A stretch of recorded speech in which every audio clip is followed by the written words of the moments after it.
My husband hit me in front of our children, and one visit from CPS changed the household forever. It started over burnt toast. Ridiculous, right? But that's how violence works. It doesn't need a real reason, just an excuse. I was rushing to get the kids ready for school when the smoke alarm went off. The bread had turned black while I was helping my son find his missing shoe. My husband stormed into the kitchen, his face already twisted with that familiar rage I'd learned to recognize too late. He'd been up late again, drinking beer and watching sports highlights on his phone. I could smell the stale alcohol on his breath as he got closer, see the bloodshot eyes that meant trouble was coming. The morning light streaming through our kitchen window illuminated the stubble on his jaw, the way his hands clenched into fists before he even started yelling. "You can't do anything right, can you?" he snarled, grabbing the smoking toaster and slamming it onto the counter so hard the cord snapped. 7 years of marriage and you still burn toast like a child. "I'm sorry," I whispered, already reaching for the backup bread. "I'll make fresh toast. The kids need to eat before—" Without warning, his palm connected with my cheek so hard I stumbled backward into the counter. The sound echoed through our small kitchen like a gunshot. My 6-year-old daughter froze in the doorway, her SpongeBob backpack sliding off her shoulder. My 4-year-old son started crying immediately, that heart-wrenching wail that meant he was genuinely terrified. The metallic taste of blood filled my mouth where my teeth had cut my lip. Stars danced across my vision as the pain radiated from my cheek to my temple. But what made it worse wasn't the physical pain. I'd learned to handle that. It was the look in my daughter's eyes. Not shock, recognition, like she'd been waiting for this moment, cataloging every raised voice and slammed door that led here. Her small face had that same expression she wore when thunder started, bracing for the storm she knew was coming. In that instant, I realized my 6-year-old had become an expert at reading the weather patterns of adult violence. My husband grabbed his keys and left for work without another word, leaving me to explain to 2 terrified children why mommy's face was red and why daddy had hurt me. The front door slammed so hard our family pictures rattled on the walls. I did what I always did, made excuses, promised it wouldn't happen again, tried to restore their faith in our family that was crumbling around us. But my daughter wasn't buying it anymore. She stood there in her cartoon pajamas and school backpack, staring at me with eyes too old for her 6-year-old face. "Mommy," she said quietly, "why do you always say it won't happen again when it always does?" The question hit me like a physical blow. How do you explain to a first grader that sometimes adults get trapped in patterns they can't escape? That love and fear can exist in the same house, in the same marriage, in the same moment? That the man who read her bedtime stories was the same one who left bruises on her mother's body? I knelt down and hugged both children, tasting blood where my teeth had cut my lip. "We're going to be late for school," I said, trying to sound normal. "Let's get breakfast somewhere fun today. Maybe McDonald's?" At McDonald's, my daughter barely touched her pancakes. She kept staring at the purple bruise blooming across my cheekbone, the one I'd tried to cover with concealer that clearly wasn't working. The fluorescent lights made everything look harsh and artificial, including my attempts to pretend our family was normal. My son seemed to recover faster, distracted by the toy in his Happy Meal, a small plastic superhero that he made fly around the table. But my daughter remained quiet and watchful, picking at her food while studying my face like she was memorizing evidence. "I notice you haven't been eating much lately, sweetie," I said, trying to sound casual. "Is everything okay at school?" She looked up at me with those serious brown eyes that held too much knowledge for a child her age. "Mommy, Mrs. Thompson taught us about safe adults. She said if someone hurts us, we should tell a grown-up we trust." My heart stopped. The Happy Meal suddenly tasted like cardboard in my mouth. "Did someone hurt you at school?" "No," she said carefully, her voice barely above a whisper. "But what if the person who hurts you lives in your house? What if they're supposed to love you?" I felt the world tilt sideways. How do you answer a question like that from your 6-year-old? How do you explain that the person supposed to protect our family was the one destroying it, piece by piece, bruise by bruise? "Honey," I said, choosing my words carefully like I was defusing a bomb. "Sometimes adults have problems they need help with. Daddy loves us, but he's been having a hard time lately. Work has been stressful, and sometimes people don't know how to handle stress in healthy ways. But love isn't supposed to hurt people," she said, echoing something she'd obviously heard at school. Mrs. Thompson said love means being kind and safe. She said real love makes you feel warm inside, not scared. She was right, of course. At 6 years old, she understood something I'd spent years trying to rationalize away. Love shouldn't leave bruises. Love shouldn't make children hide in their rooms when daddy comes home. Love shouldn't require walking on eggshells to avoid triggering an explosion that could destroy everything. From the mouths of babes, I thought bitterly. My first grader had more clarity about healthy relationships than I did. That afternoon, she went to school and told her teacher everything. Not just about the morning, but about the holes punched in walls, the screaming matches after bedtime, the nights I'd locked us in the bathroom until he calmed down, things I thought we'd hidden from them, things I'd convinced myself they were too young to understand. Her teacher, Ms. Rodriguez, was legally required to report it. She taught elementary school for 15 years and knew the signs: children who flinched at raised voices, who drew families with angry faces, who carried adult worries in their tiny backpacks along with their lunch money and spelling homework. When the school called me that afternoon, my first instinct was panic. Had my daughter gotten in trouble? Was she sick? Had she had an accident on the playground? The secretary's voice was carefully neutral when she asked if I could come in to speak with Ms. Rodriguez about a matter concerning my daughter. I found them in the classroom after the other children had gone home. My daughter was sitting at her desk, coloring with intense focus, her tongue poking out slightly in concentration. Ms. Rodriguez waited by the window, her expression kind but serious. The look adults wear when they're about to change a child's life forever. The classroom smelled like glue sticks and apple juice, innocent scents that contrasted sharply with the gravity of the situation. Crayon drawings covered the walls, stick figure families under rainbow suns, all smiling and holding hands. I wondered if my daughter's family drawings looked different from the others. "Your daughter shared some concerning information with me today," Ms. Rodriguez said gently, her voice trained in the careful neutrality required when dealing with family trauma. "I'm required by law to report suspected domestic violence, especially when children are involved." The words hung in the air between us like smoke. I felt exposed, like someone had ripped away a curtain I'd been hiding behind for years. My daughter looked up from her coloring book, her face calm but watchful, as if she'd been waiting for this moment to arrive. "I had to tell Mommy," she said simply, her 6-year-old voice carrying the weight of adult decisions. "You're hurt and it's not getting better. And teacher says when grown-ups can't fix things by themselves, other grown-ups need to help." The logic was unassailable. My daughter had done what I'd been too scared, too ashamed, or too broken to do. She'd asked for help. "Ms. Rodriguez explained the process gently. "Child Protective Services would be contacted. Someone would come to our home to assess the situation. It wasn't about punishment," she assured me. "It was about ensuring the children's safety and connecting our family with resources that could help." That night, I barely slept. I kept thinking about what would happen when he found out. Would he blame me? Would he take it out on the children? Would this make everything worse? I'd heard horror stories about CPS investigations tearing families apart, children being removed from homes, lives being destroyed by well-meaning but misguided interventions. But when I looked at my daughter's careful drawings covering our refrigerator, stick figures where the daddy figure loomed large and angry over smaller, cowering shapes, I knew she'd made the right choice. 2 days later, a CPS caseworker named Patricia knocked on our door. She was younger than I expected, maybe in her early 30s, with kind eyes behind wire-rimmed glasses, and a professional demeanor that made me feel both safe and terrified. She carried a folder with our names on it and wore the sort of comfortable shoes that meant she'd be staying a while. My husband answered the door with his best smile, the charming one he used with clients and neighbors. Come in," he said warmly, as if she were a welcome guest instead of someone investigating our family. "Can I get you some coffee? Water?" We were just about to have lunch. He launched immediately into his usual charm offensive, the version of himself he showed to neighbors and coworkers. He offered refreshments, made jokes about marriage being tough, suggested I was exaggerating due to postpartum depression that ended years ago. He even brought out photos from our last family vacation, pointing to our smiling faces as evidence that everything was fine. "Look at these pictures," he said, spreading them across our coffee table like evidence in his defense.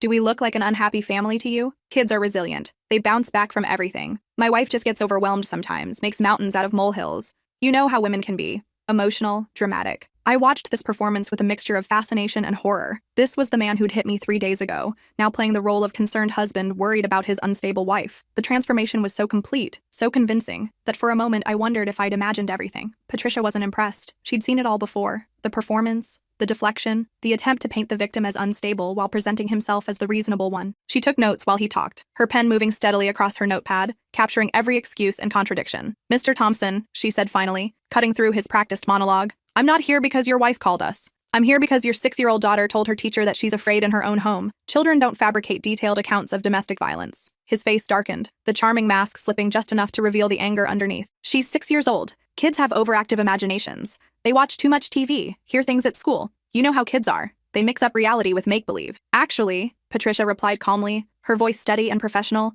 "research shows that children are remarkably accurate reporters of what happens in their homes. They might not understand adult motivations or the complexities of relationships, but they remember events very clearly, especially traumatic events." While she interviewed my husband in the living room, she asked me to show her around the house.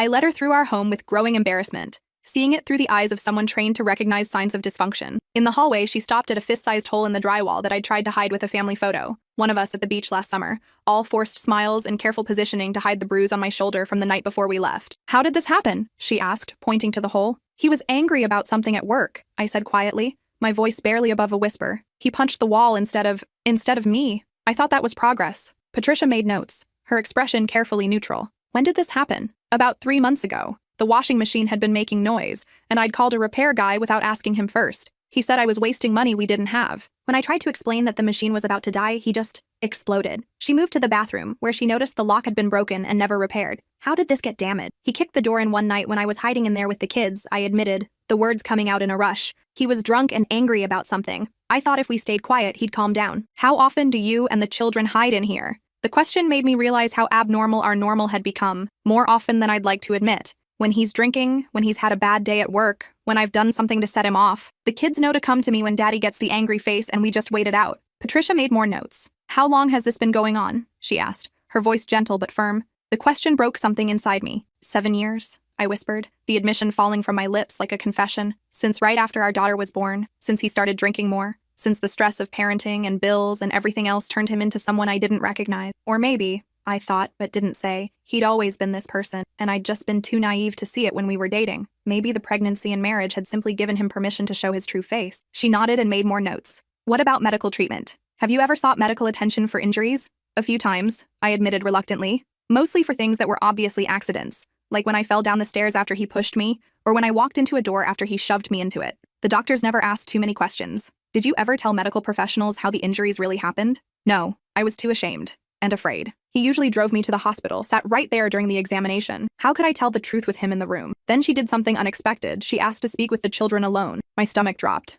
What if they were too scared to tell the truth? What if they lied to protect him? What if they blamed me for breaking our family apart by allowing a stranger into our home? My daughter walked into the kitchen and sat across from Patricia like she'd been preparing for this moment her entire life. I watched through the doorway as she pulled out a small notebook, one I'd never seen before, covered in stickers and held together with a rubber band. For 20 minutes, she methodically described incidents I thought no one had witnessed. The night Daddy threw a dinner plate so hard it shattered against the wall, and we had to clean up the ceramic pieces while he yelled about the mess we'd made. The morning he grabbed my wrist so tight it left fingerprint bruises that I explained away as paint stains from an art project. She had dates. She had details. She had drawn pictures of the worst incidents. Stick figures that captured the dynamic of our household with devastating accuracy. A tall figure with angry eyebrows looming over smaller figures. A woman-shaped drawing with tears and a red mark on her face. Two small figures hiding behind furniture while chaos erupted around them. I started writing things down after the night Daddy pushed you into the refrigerator, she explained to Patricia, her young voice matter of fact. You hit your head and there was blood in your hair, but in the morning Daddy said it was an accident, and you said you fell. But I saw it happen. I saw him push you. When did you start keeping this journal? Patricia asked gently. After we learned about community helpers at school, my daughter replied. Mrs. Thompson said police officers and social workers help families when there's trouble, but she said they can't help if they don't know what's happening. So I decided to write it down in case we needed help someday. The sophistication of her reasoning stunned me. While I'd been making excuses and hoping things would magically improve, my first grader had been developing a safety plan. My hands shook as I listened from the doorway. My 6-year-old had been documenting our trauma like a tiny detective, gathering evidence because she understood something I'd been too broken to see. That silence was more dangerous than speaking up, that someone needed to bear witness to what was happening in our house. Can you tell me about some of these drawings? Patricia asked, her voice gentle and encouraging. My daughter flipped through her notebook with the seriousness of a prosecutor presenting evidence. This one is from when Daddy threw the TV remote so hard it broke the screen. Brother was scared and hid under the table. This one is from when Daddy grabbed Mommy's arm and twisted it behind her back because dinner was late. This one is when he made Mommy sleep on the couch for 3 nights because she bought the wrong brand of cereal. Each description was delivered in that matter-of-fact tone children use when discussing their everyday reality. To her, this wasn't abnormal. It was simply life in our house. Do you remember how you felt during these times? Patricia asked. Scared, my daughter replied immediately. And angry. Not at Mommy, but at Daddy for being mean. And sad because Mommy would cry when she thought we couldn't see her. What about your brother? How does he react when Daddy gets angry? He cries and hides. Sometimes he wets his pants even though he's potty trained. Sometimes he doesn't talk for hours after Daddy yells. The clinical accuracy of her observations broke my heart. My 6-year-old had been monitoring her 4-year-old brother's trauma responses, cataloging the ways violence was affecting both of them. My son, barely 4, drew pictures while Patricia asked gentle questions. His artwork showed stick figures, a tall, angry one looming over a smaller, sad one while 2 tiny figures hid in the corner. When she asked him to explain the drawing, he said matter-of-factly, Daddy makes Mommy hurt and we have to be quiet or he gets more mad. Do you remember a time when Daddy hurt Mommy? Patricia asked softly. My son nodded seriously, his small face scrunched in concentration. When Mommy was making dinner and the smoke thing beeped, Daddy hit her face and made a loud sound, like this. He clapped his hands together sharply, the sound echoing in the quiet kitchen. The innocence in his voice, stating our family's destruction like he was describing the weather, shattered whatever was left of my denial. These children had been living with knowledge no child should carry, protecting secrets that were poisoning all of us. Do you feel safe at home? Patricia asked my son gently. He considered this seriously, his 4-year-old face taking on an expression of deep thought. Sometimes, when Daddy's at work and Mommy makes pancakes and we can be loud and play games. And when Daddy's home, Patricia prompted, we have to use our quiet voices and not make messes or he gets the mad face, he explained with devastating clarity. And Mommy gets hurt when he has the mad face, so we try to be good so he won't be mad. When Daddy has the mad face, what do you and your sister do? We go to Mommy's room or the bathroom and wait. Sometimes Sister reads to me quiet. Sometimes we just sit. The weight of responsibility my children had been carrying hit me like a freight train. They'd been managing adult emotions, walking on eggshells, trying to prevent violence through their own perfect behavior. They'd been robbed of childhood spontaneity, forced to become hypervigilant guardians of family peace. After the interviews, Patricia sat us all down in the living room. My husband immediately went into damage control mode, his voice taking on the reasonable tone he used when trying to convince me that my perceptions were wrong. "Look, this has gotten blown way out of proportion," he said, leaning forward earnestly. "I'm not perfect, okay? I admit that. Marriage is hard, parenting is stressful, and sometimes I lose my temper. But I love my family. I would never seriously hurt them. Kids exaggerate, you know? They don't understand the difference between a little family argument and actual abuse. The children have described a pattern of domestic violence spanning several years,"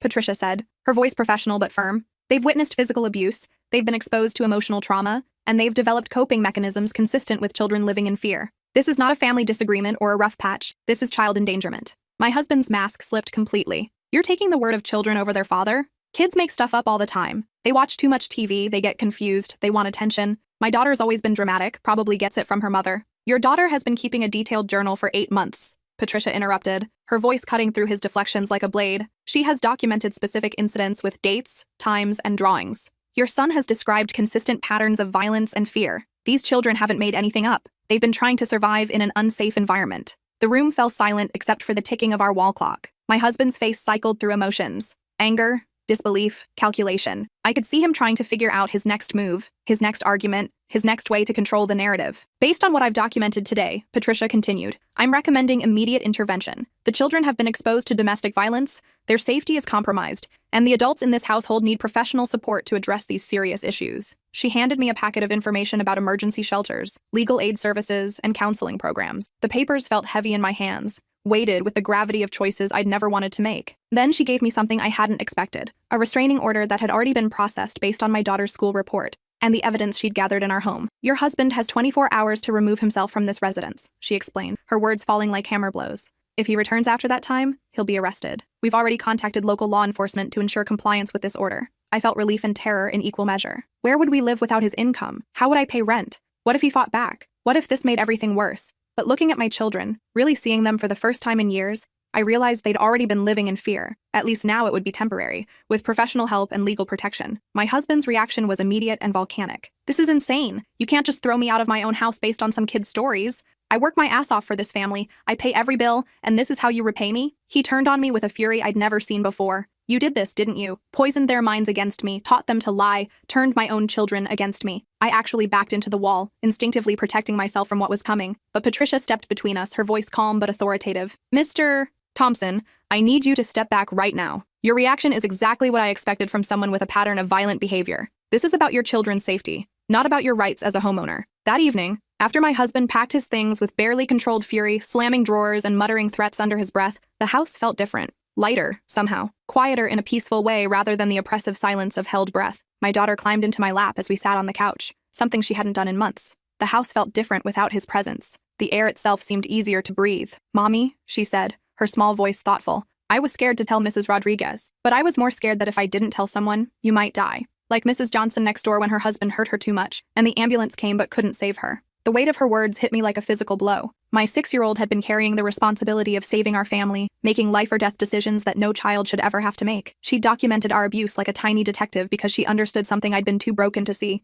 That silence was more dangerous than speaking up. "I'm proud of you for being brave," I told her, stroking her hair and trying to keep my voice steady. "You did the right thing. You probably saved our lives." "I wasn't brave," she said seriously, her brown eyes meeting mine. "I was just tired of being scared all the time, and somebody had to tell the truth." The next few months were chaotic in ways I'd never experienced. Court dates that required me to take time off work I couldn't afford to lose. Emergency assistance applications that made me relive our trauma in clinical detail. Counseling sessions twice a week for all of us, trying to unpack years of damage in 50-minute increments. The financial pressure was overwhelming. Without his income, I struggled to pay rent and utilities on my part-time receptionist salary. I applied for every form of assistance available: food stamps, heating assistance, reduced-price school lunches. The paperwork was endless, humiliating, and necessary. My husband hired an expensive lawyer and fought everything: the restraining order, the custody arrangement, even the requirement that he attend anger management classes. His legal strategy was predictable but effective: paint me as an unstable mother having a breakdown, claim the children were being manipulated by vindictive social workers, and present himself as the victim of a vindictive system designed to destroy families. He painted me as an unstable mother having a breakdown, claiming the children were being manipulated by vindictive social workers who saw abuse where none existed. His lawyer argued that kids misinterpret adult conflicts, that a father disciplining his family shouldn't be criminalized, that I was trying to alienate the children from their father out of spite and jealousy. During one particularly brutal court session, his lawyer presented an alternate narrative of our marriage. I was described as mentally ill, prone to exaggeration, possibly suffering from Munchausen syndrome by proxy. The holes in our walls were explained away as accidents from moving furniture. My injuries were reframed as clumsiness or self-inflicted attention-seeking behavior. They painted a picture of a devoted father working long hours to support his family, only to come home to a wife who created drama and conflict. They suggested I was jealous of his success, resentful of his authority, and willing to destroy our family rather than accept my role as a supportive spouse. The psychological evaluation was particularly difficult. For 3 hours, I answered questions about my childhood, my relationship history, my mental health. The psychologist probed my motivations, my perceptions, my capacity for truth-telling. Did I have a history of exaggeration? Had I ever lied to get attention? Was I capable of coaching children to fabricate stories? But Patricia had done her homework meticulously. She'd photographed every hole in our walls from multiple angles, documenting the height and force patterns consistent with adult male fists. She'd documented every medical visit I'd made for suspicious injuries, creating a timeline that showed escalating violence over 7 years. She'd gathered statements from neighbors who'd heard the screaming through our thin walls. Mrs. Peterson next door admitted she'd called the police twice, but hung up before reporting anything because she didn't want to get involved. The mailman had seen me with black eyes 3 different times and assumed I was clumsy or accident-prone. Even our family doctor was interviewed. He admitted that my injury patterns had raised red flags. The broken ribs I blamed on falling downstairs, the concussion I attributed to walking into a low-hanging cabinet, the sprained wrist I claimed happened while playing with the kids. He'd suspected domestic violence but never felt confident enough to report it. When she presented my daughter's journal to the court, 8 months of careful documentation written in a 6-year-old's handwriting, the atmosphere in the courtroom shifted. The judge examined page after page of stick figure drawings and careful printing, documented incidents that painted a clear picture of a household living in fear. One drawing showed a stick figure with tears falling like rain. The caption, written in careful first-grade letters, read, "Mommy crying in the bathroom, Daddy yelling about the dishes." Another showed 2 small figures hiding under a table, while a larger figure loomed above with jagged, angry lines radiating from its head. The caption, "Me and brother hiding when Daddy has mad face." The most devastating was a simple drawing of a house divided in half. On one side, stick figures smiled under a yellow sun. On the other side, stick figures cowered under black scribbles. The caption, "Our house when Daddy is gone. Our house when Daddy is home." The breaking point came when my mother-in-law testified. She'd flown in from across the country, supposedly to support her son in his fight for custody. Everyone expected her to defend him, to support his version of events. But when she took the stand, her testimony surprised everyone. "My daughter-in-law is a good mother," she said quietly, her voice shaking with emotion. "I've been worried about my son's temper for years, ever since his father died and he started drinking more. I tried to talk to him about it, but he wouldn't listen. He gets angry over little things, just like his father used to." She described incidents she'd witnessed during holiday visits. Her son screaming at me for overcooking the turkey, punching the bathroom door when the children were too loud during Christmas morning, the way we all walked on eggshells around him during what should have been joyful family gatherings. "I've seen how those children react when he raises his voice," she continued, tears streaming down her face. "They freeze up, get that look in their eyes like deer caught in headlights. Children shouldn't be afraid of their father. I was afraid of my husband for 30 years, and I didn't want that for my grandbabies." When she visited last Christmas, she said, she found my son in the garage at midnight, drunk and crying. He told her he knew he was turning into his father, but didn't know how to stop. He talked about the pressure of providing for a family, about feeling trapped and angry all the time. "I told him to get help," she said. "I begged him to talk to someone, to stop drinking, to learn better ways to handle stress. But he said real men don't need therapy. Those children love their mother," she concluded, looking directly at her son with disappointment and sorrow. "They shouldn't have to be afraid in their own home. My son needs help, but not at the expense of his family's safety." Even my husband's expensive lawyer looked defeated after that testimony. The combination of documented evidence, professional observations, and family testimony created an unshakable case. The judge granted me full physical custody with supervised visitation for him. My husband had to complete anger management courses, attend parenting classes, and undergo a psychological evaluation before he could see the children unsupervised. The requirements were extensive and would take months to complete. But instead of seeing this as an opportunity to change, to get the help he clearly needed, he saw it as persecution. He never did any of it. Instead of taking responsibility and working towards supervised visitation, he hired a private investigator to follow us around town, trying to document what he called my parental alienation. The man would sit in his car outside the children's school, outside my work, outside our apartment building. It was terrifying to know we were being watched, photographed, followed. He showed up at the children's school despite the restraining order, claiming he just wanted to see his kids for 5 minutes. When the principal called security, he created a scene, shouting about his rights as a father while my daughter watched through her classroom window. He sent threatening texts from different phone numbers, alternating between promises to change and threats about what he'd do if I didn't drop the charges. "I'll get them back," he wrote in one message. "You can't keep my children from me forever." In another, "You've ruined my life, but I'll ruin yours worse." When that didn't work, he tried turning our mutual friends against me, telling them I was keeping his children away out of spite. He painted himself as a devoted father being kept from his babies by a vindictive ex-wife who couldn't handle his success. Some people believed him, the ones who'd only ever seen his charming public face, and couldn't reconcile it with the reality of domestic violence. They saw a successful man who worked hard to provide for his family, not the person who left bruises and punched holes in walls. Others saw through his performance. Our next-door neighbor, Mrs. Patterson, admitted she'd been afraid of him for years. She'd heard the fighting, seen the police cars, watched me try to cover bruises with makeup and sunglasses. But the evidence was too strong. The journal, the photographs, the testimony of professionals who'd worked with us. It all painted a clear picture of a family in crisis and children who needed protection more than they needed their father's presence. For the first time in 7 years, our home was quiet. Not the terrified silence of walking on eggshells, but actual peace. The absence of his unpredictable moods, his sudden rages, his ability to turn any minor inconvenience into a family crisis. My children started sleeping through the night without nightmares. My daughter no longer jumped when doors slammed or voices were raised in normal conversation. My son stopped having accidents and began speaking in full sentences again, his vocabulary expanding as his world became safer. The changes weren't immediate or dramatic. Trauma doesn't disappear overnight. For weeks, they'd still freeze when they heard footsteps in the hallway, still flinch when adults moved too quickly. But gradually, incrementally, they began to relax. I got a job at a medical office, starting as a receptionist, but with promises of advancement if I proved reliable. It wasn't glamorous work, but it was mine. Every paycheck I earned myself felt like freedom. Every decision I made without fear of retaliation felt like reclaiming pieces of myself I'd lost. Dr. Martinez, my boss, was understanding about my situation. When I had to leave early for court dates or counseling appointments, she never made me feel guilty about it. When I came to work with visible bruises from my ex-husband's violation of the restraining order, she helped me document everything for the police. I enrolled in night classes to become a medical assistant, studying at the kitchen table after the children were asleep. For the first time in years, I was building toward something: a career, financial independence, a future that didn't depend on walking on eggshells around someone else's emotions. The coursework was challenging after so many years away from school. Medical terminology, anatomy and physiology, clinical procedures, it all felt overwhelming at first. But I was determined to create a stable life for my children, and that meant developing skills that could support us long-term. The most surprising change was in my daughter. The hypervigilant child who'd monitored every adult emotion, who'd kept detailed records of family dysfunction,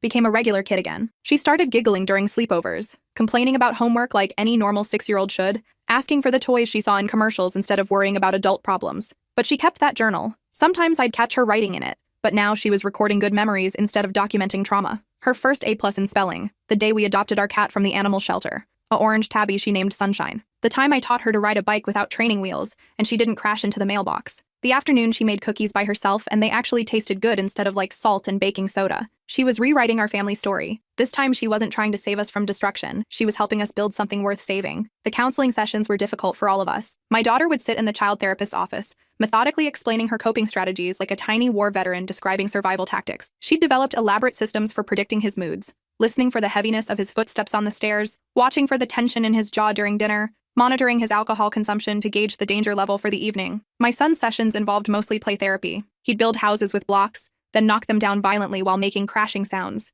He'd draw pictures of monsters chasing smaller creatures. When the therapist asked him to describe the monsters, he'd say they had daddy's face but with bigger teeth. My own therapy was a painful process of unlearning 7 years of survival mechanisms. I'd become an expert at reading micro-expressions, at diffusing tension before it exploded, at making myself small and invisible when necessary. Now I had to learn how to exist without constant hypervigilance, how to make decisions based on what I wanted, rather than what would prevent violence. Dr. Chen, my therapist, helped me understand how trauma bonds work, how intermittent reinforcement creates powerful psychological attachments. The occasional moments of kindness, the apologies after violence, the promises to change, they'd kept me hooked like a gambling addict chasing the next jackpot. You developed Stockholm Syndrome in your own home, she explained during one session. Your survival depended on maintaining his approval, so you learned to see situations from his perspective even when he was abusing you. The guilt was overwhelming at first. Had I really stayed in an abusive relationship for 7 years? Had I exposed my children to violence because I was too weak or too stupid to leave? The self-recrimination was endless and exhausting. But Dr. Chen helped me reframe the narrative. You didn't stay because you were weak, she said. You stayed because you were doing everything possible to keep your family safe with the resources and information you had available. You were surviving an impossible situation using the only strategies you knew. One evening, about 8 months after everything changed, my daughter was doing homework at the kitchen table while I prepared dinner. The normalcy of the scene struck me. A child doing math problems while her mother cooked. No one listening for the sound of keys in the lock. No one bracing for the mood that would dictate how the evening unfolded. Out of nowhere, she said, "Mom, are you happy now?" I looked around our small apartment with its secondhand furniture and clearance store decorations, at the stack of bills I paid myself with money I earned through my own labor, at my son building elaborate towers with blocks without flinching every time they crashed down, at the photos on the refrigerator showing genuine smiles instead of forced performances for the camera. "Yes," I said, and meant it completely. "I'm happy. Are you?" She nodded seriously, her pencil pausing over a multiplication problem. "I like it when the house feels safe. I like that we can be loud when we want to, and quiet when we want to. I like that you don't cry in the bathroom anymore thinking we don't hear you. Her matter-of-fact assessment of our progress hit me harder than any counselor's evaluation or court victory. Children notice everything: the absence of fear, the return of laughter, the way a home feels when violence isn't lurking around every corner like a predator waiting to pounce. 2 years later, my ex-husband moved to another state. He sends sporadic child support payments that arrive weeks late, accompanied by birthday cards with generic messages that could have been written by a stranger. My children barely remember the violent version of their father. They just know they're safer now, that home means peace instead of chaos. The private investigator he'd hired finally gave up after 6 months of finding nothing incriminating. I was exactly what I appeared to be: a single mother working 2 jobs, going to school, and trying to build a stable life for her children. There was no scandal, no secret boyfriend, no evidence of parental alienation, just a woman and her children healing from trauma. People ask if I regret not leaving sooner, and honestly, the question misses the point entirely. When you're trapped in abuse, leaving isn't just about packing bags and walking out the door. It's about believing, truly believing, that you and your children deserve better than what you're getting. It's about finding the courage to shatter the life you've built, even when that life is slowly killing you one bruise at a time. It's about having a 6-year-old who's braver than you are, who understands that love shouldn't hurt, who keeps a journal because someone needs to document the truth even when the adults are too scared or broken to see it clearly. My daughter, now 8, still has that notebook. Sometimes I catch her writing in it, not documenting trauma anymore, but recording milestones. Her first sleepover without nightmares. The day she realized she could speak loudly in the house without checking if daddy was home first. The morning she woke up excited about something instead of anxious about everything. When people praise her bravery for speaking up at school that day, she always corrects them with the serious tone she reserves for important truths. "I wasn't brave," she says. "I was just tired of being scared all the time. And somebody had to tell the truth because the grown-ups weren't doing it." That's the thing about children. They see truth more clearly than adults who've learned to make excuses for the inexcusable. They haven't yet developed the complex psychological mechanisms that allow us to rationalize staying in situations that are slowly destroying us. My daughter didn't save us by being heroic. She saved us by refusing to accept that our version of normal was actually normal. By understanding that families aren't supposed to live in fear, that love isn't supposed to leave marks, that children shouldn't have to develop survival strategies for navigating their own homes. The CPS case was officially closed last year. Patricia stopped by to check on us one final time, a routine follow-up to ensure our family was still stable and safe. She found my son teaching our cat elaborate tricks while my daughter practiced piano in the living room, her fingers dancing across keys we'd bought secondhand but tuned professionally. The holes in our walls had been patched and painted over.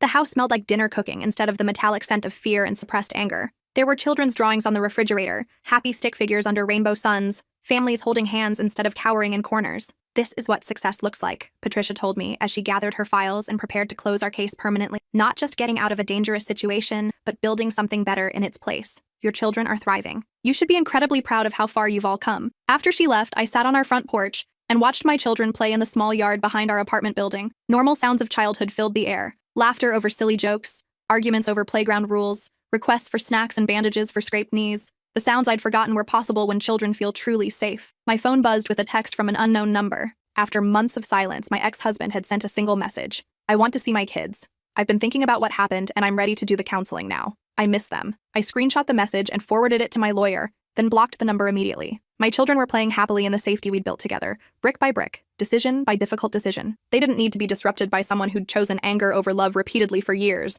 only to claim readiness for change when it became convenient for him. Some people might call that harsh, might argue that everyone deserves a second chance, that children need their fathers. But I've learned that protecting your children sometimes means closing doors permanently, even when those doors lead to people who share their DNA. Not every story gets a redemption arc. Some people don't change, no matter how many chances they receive, how many consequences they face, or how much pain they cause. Some people are fundamentally incompatible with the safety and stability children need to thrive. 3 years after that first CPS visit, I graduated from medical assistant school with honors. My children watched from the audience as I walked across the stage, and for the first time in years, I felt proud of myself. Not just for surviving, but for building something meaningful from the ashes of our old life. My daughter keeps her journal still, but now it's filled with ordinary childhood concerns: friendship drama, test anxiety, excitement about upcoming school events. My son started kindergarten without any behavioral problems, his teacher commenting on how well-adjusted and happy he seems. Sometimes I wonder what would have happened if my daughter hadn't spoken up that day. Would we still be trapped in that cycle of violence and apologies? Would my children have grown up thinking that love always comes with fear, that homes are battlefields instead of sanctuaries? But there's no point in dwelling on alternate timelines. We made it out. We're safe. We're building something better every single day. Last week, my daughter came home from school with an assignment about heroes. She'd written about firefighters, police officers, and doctors, all the community helpers she'd learned about in first grade. But at the bottom of the page, she'd added one more. "My mom is a hero because she keeps us safe and works hard so we can have a good life. And I think I'm a hero too because I told the truth when the grown-ups were too scared to tell it." Reading those words, I realized she was right. We'd both been heroes in our own ways. She by refusing to accept our dysfunction as normal, and me by finding the strength to rebuild our lives from scratch. The house is quiet now as I write this. Both children asleep in their beds, but it's a peaceful quiet, not the oppressive silence of suppressed fear. Tomorrow my daughter has a piano recital and my son has a soccer game. Normal childhood activities in a normal, safe home. We made it. Against all odds, through all the chaos and uncertainty and fear, we made it to the other side. And that's worth everything.